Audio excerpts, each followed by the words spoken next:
Hi friends, welcome back to another episode of Generation Films. My name is Alan. Today we continue our Best Sci-Fi Navy series where you guys help us determine which faction has the most dominant navy. So far we've looked at two human Imperial navies. Today we're going to be looking at a more droid-heavy faction, the Separatist Alliance. Don't forget to watch until the end of this video so you guys can vote in a poll that will help us rate this faction. Your vote matters. Also, don't forget to subscribe and hit that notification button down below so you don't miss out on the rest of the series. The Separatist Alliance, or Confederacy of Independent Systems, finds its roots in a loose coalition of trade and commerce guilds, mainly focused in the outer rims of the galaxy. Because of centuries of neglect and lack of federal spending, the outer rim was never able to develop much commerce and wealth like the inner colonies of the galaxy. A lot of this was due to the fact that there was just a lack of infrastructure in the outer rims, and there was also a lack of rule of law. Pirates and bandits were common in the region, and they preyed on all types of shipping. There are plenty of worlds in the Outer Rim that were ready to be explored and resources ready to be exploited, but it would take a huge upfront investment and a lot of security to make sure this kind of operation would go smoothly. The Republic at the time was demilitarized and only had a small force of judicials who just weren't well funded or numerous enough to patrol the Outer Rim. So instead, the Senate proposed a free trade area in the Outer Rim to give large corporations more of an incentive to make objectively risky investments in developing the Outer Rim. The program was relatively successful. The private sector was able to do something that the Republic couldn't, mainly because they had more cash flow and capital to be able to sustain these investments. Overnight, resource-rich worlds were settled and industrial powerhouses began emerging as a new supply chain in the Outer Rim began to be the primary driver in growth in the Republic. Kind of like China in the 2000s. Now, not everything was great, of course. This was pure capitalism with very little to no government regulation. You had organizations like the Trade Federation taking over services and utilities that are usually government-run or at least regulated. It's not surprising that the Trade Federation was accused of price hiking and pressing local citizens into essentially indentured servitude. In the decades leading to the Clone Wars, the Republic moved to end the free trade zone that had been present for several decades now.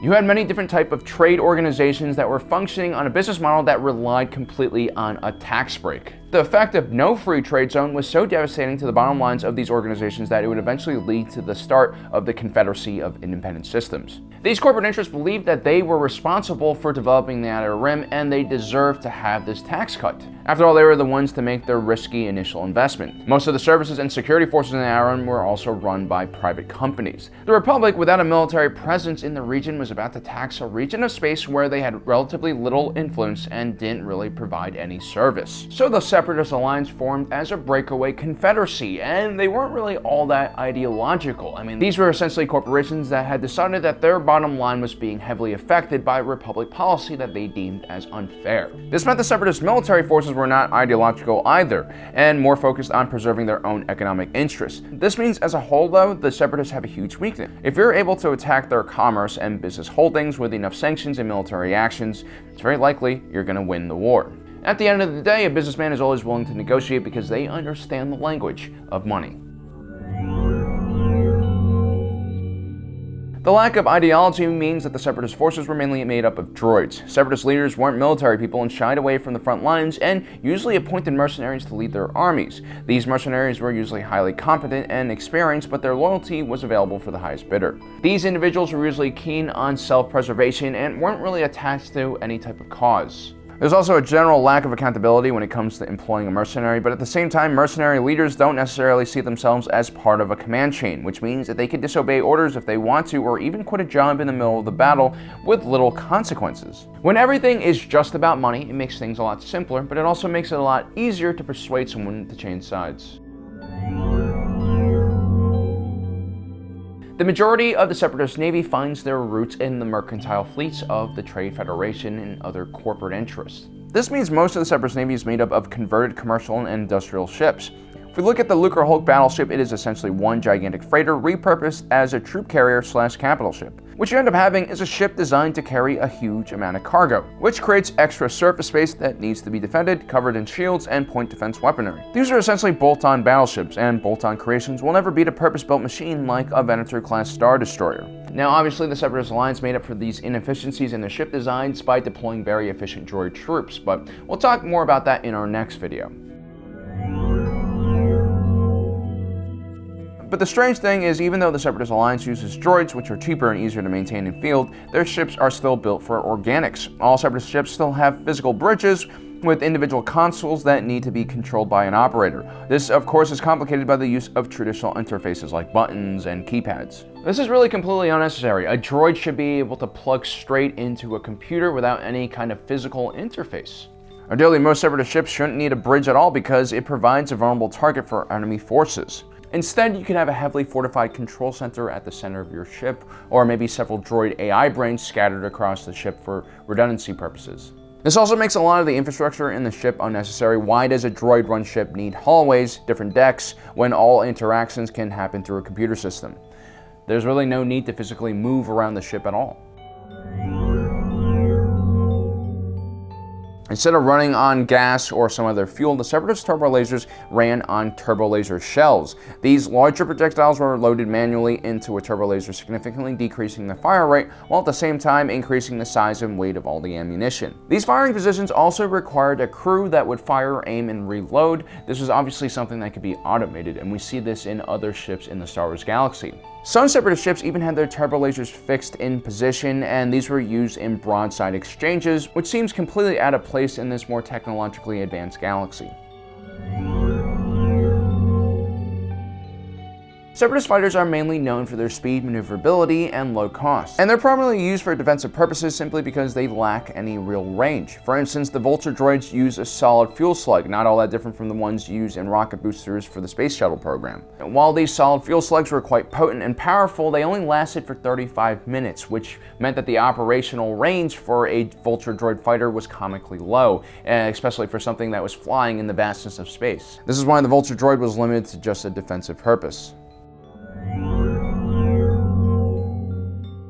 It was said during the Clone Wars, veteran clone pilots were able to predict the movement of AI droid fighters. This was due to the limited AI on these ships. While efficient and more than capable of overwhelming an enemy, the droid fighters were quite predictable and would fall into specific attack patterns and routines. For the most part, Starfighter doctrine in the Separatist Alliance was all about quantity over quality. This limited their ability as a fighting force and also limited their options during a battle. The majority of Separatist ships function with what most organic fleets would call a skeleton crew. Ships like the Munificent class frigate barely had any bulkhead or armor at all simply because there was nothing to protect on board. This also naturally meant that Separatist ships had very little security, which is why the Jedi were able to time and time again infiltrate Separatist capital ships and encountered very little opposition. Most navies would have an onboard security detail, but most Separatist ships just had deactivated battle droids that weren't necessarily in use. Simply put, the Separatist Alliance was very weak against Space Marines. Aside from heroes like General Grievous or Admiral Trench, the majority of Separatist forces were led by commander droids, who were pretty incompetent, and like the AI brains of the droid fighters, relatively easy to exploit and predict. It's like playing a video game. Even with the AI on its highest difficulty level, you'll begin to see patterns over time and begin to exploit its flaws. Once the commander droids are taken out, all you have left are lower level droids with very little strategic programming or tactical knowledge. Although they are relatively efficient at running their individual operations, they lack the creativity and spark to outmaneuver enemy forces. And the reason behind this is that the Separatist Alliance has purposely capped the processing power of the individual battle droid. For one, it keeps manufacturing costs down, and perhaps more importantly, it makes the droids easier to control. The last thing you really want to have with your droid army is for them to become sentient and then overthrow your rule. By making the average droid in the Separatist Navy relatively harmless on their own, it gives the Separatist Council a more predictable fighting force. The only people that they really need to trust and watch are the individuals they assign to lead these battle forces. What they sacrifice, though, are capable NCOs and junior officers that an organic army would depend on. These are redundant measures put into place in case your commanding officer dies. NCOs and junior officers are still able to lead their men to an objective. This also meant that Separatist leaders with their top-down leadership structure had to micromanage. This meant that the Separatist Navy was not as flexible or capable of responding quickly to enemy threats, which goes against everything we know about complex AI, which reinforces the point that the Separatists have put garbage tech running the AI in their droids. So guys, that is the Separatist Alliance Navy's 10 flaws. Let me know in the top right corner what you rate them as on a scale of 1 to 5, 5 being the best. You'll be able to vote for them again in our next episode, where we'll be looking at the 10 advantages with the Separatist Alliance Navy. Also, don't forget to subscribe and hit that notification button down below. I think American Ben told me he'll be covering Halo's Covenant in our next video, so you're not going to want to miss that. Anyway, thanks for joining us today. My name is Alan, reminding you that life is a movie and you are the protagonist.